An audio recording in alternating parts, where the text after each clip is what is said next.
This particular problem, the one that had the street in San Francisco, Powell Street, with the brick in the wall, it actually presented a couple of interesting different sidelines here. First of all, in both versions of the problem, the brick was either 33 centimeters by 5 centimeters or 66 centimeters by 10 centimeters. And in both cases, you had the same ratio. And the ratio, as it turned out, gave you the angle measurement here, because you could say it was the opposite over the adjacent. The tangent of this angle was going to be 5 centimeters over 33 centimeters. And when you put that ratio into the inverse tangent function in your calculator, you got approximately 8.62 degrees. And then if you rounded that to 9 degrees, which was the thing that most of you did, you took that, turned it into 9 degrees, and then went through and got the measurements for this, the horizontal length, and this, the rise in the road, based on this, the given slant distance. In this particular version, it was 1,500 feet. And so what you wound up doing was saying, okay, I want the horizontal distance here. That's the adjacent side to this angle. I have this, which is the hypotenuse. Cosine is the adjacent over the hypotenuse. So what am I going to do? Cosine of 9 degrees is equal to x over 1,500.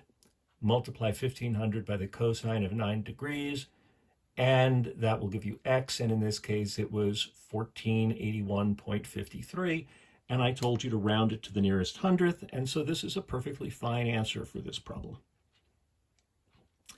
And in this case over here, same kind of thing. We're looking for this distance here, the height. We have this angle, which is 9 degrees. We have this distance that's 1,500. So here, what do? We say opposite over hypotenuse, that's the sine. So we go down here, we say the sine of 9 degrees is equal to the opposite over the hypotenuse.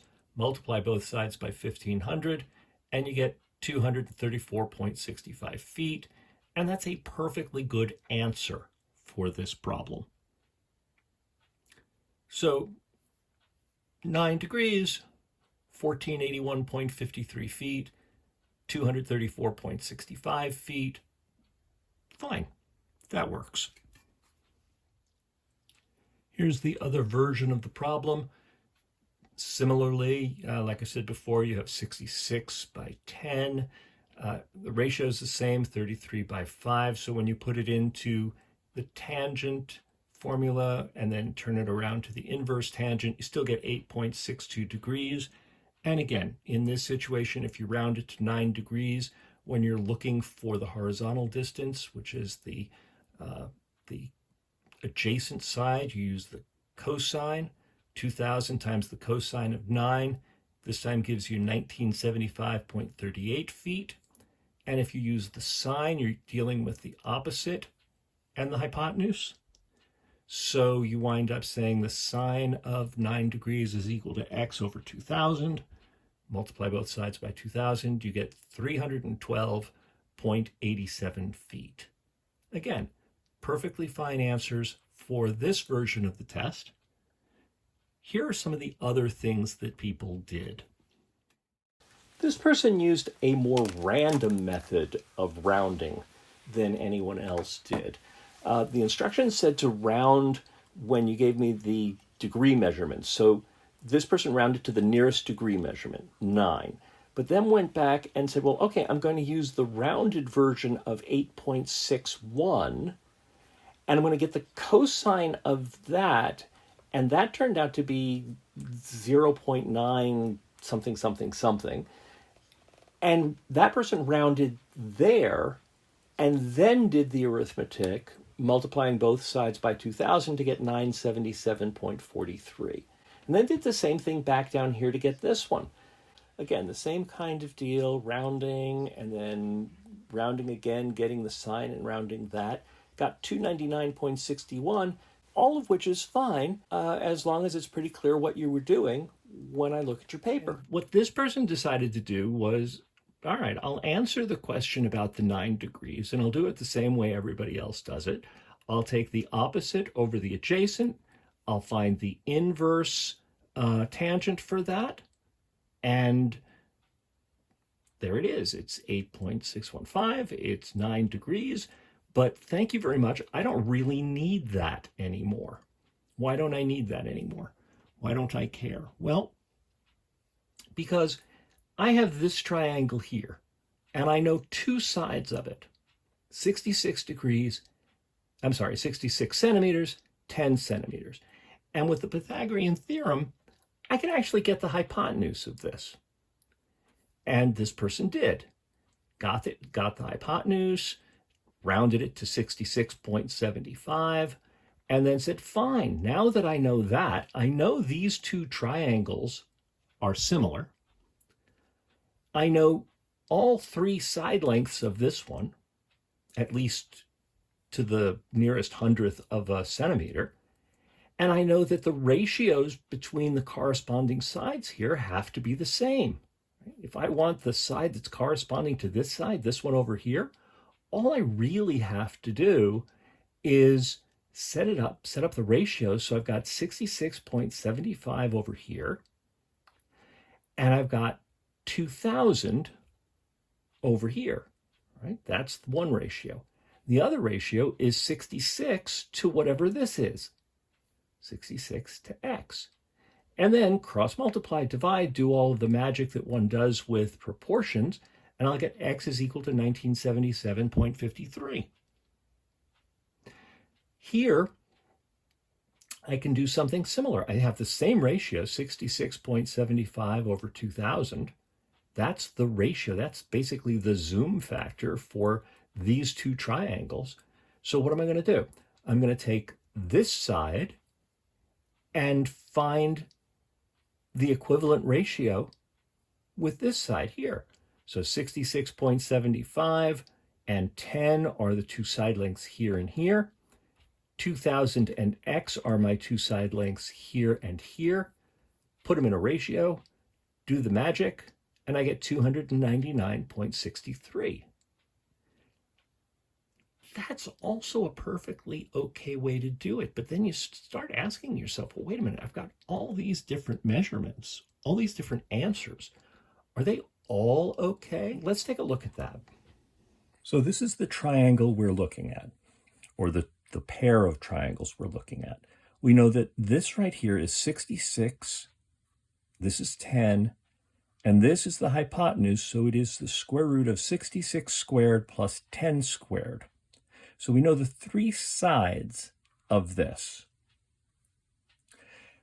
We also know we can find this particular angle theta by taking the inverse tangent of 10 over 66. That will give us this value right here to within as many decimal points as we need. When we look at the red triangle here, we know that it has this same angle, which we can find by getting the inverse tangent of 10 over 66. Whatever angle that is, it's still the same for the red triangle.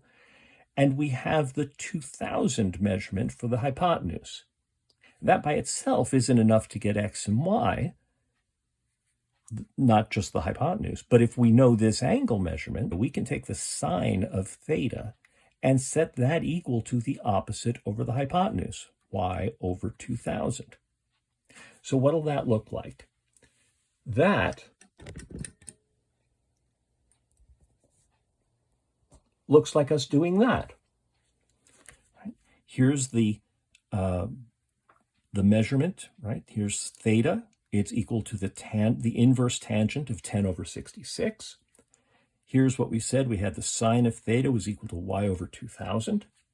If I take y equals 2000 times the sine of theta, that will give me the distance that I was looking for. And then since I know what theta, I don't know what theta is, but I know how to find it. I have to take the inverse tangent of this. I'll just plug it in there and do that.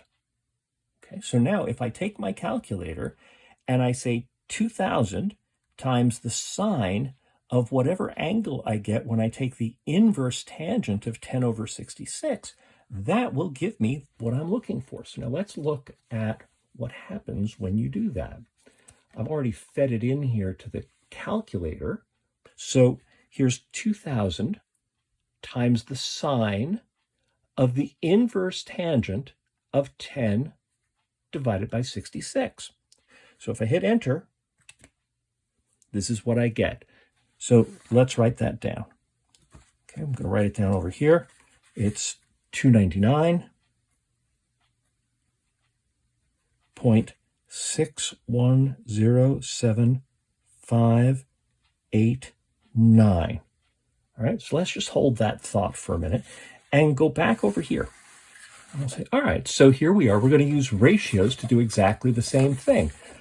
I know that this side length here and this side length here are corresponding. I know that this side length here and this one are corresponding. I know that what I'm trying to do is find y. So I'm going to put the y in the numerator because that will make my life easier. So the long one is to the short one here, as the long one, 2000, is to the short one here. And again, I'm not doing any rounding here. I'm going to let my calculator deal with all of this. This is 66 squared plus 10 squared, and I'm taking the square root of that. So if I do the arithmetic here, it's y is equal to 20,000, cross multiplying by 10, divided by the square root of 66 squared plus 10 squared. So let's bring the calculator back over here and clear what we just did a moment ago. Move this up so we can see it. There we go. So we're going to put that right in here now. We're going to say 20,000 divided by the square root of 66 squared plus 10 squared. We're going to close off the parentheses to make sure that we get it all right.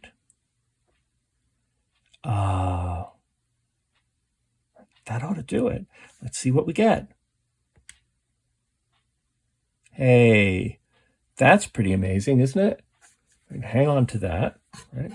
Let's go back over here where we wrote the other number down. Look at that. Doesn't get better than that. Right? It's exactly the same number. So both methods are equally appropriate. And the only question here is, how are you going to do your rounding? And like I said, everybody did their rounding in slightly different ways. And if the only difference here was how you rounded and you followed the directions, you got full credit.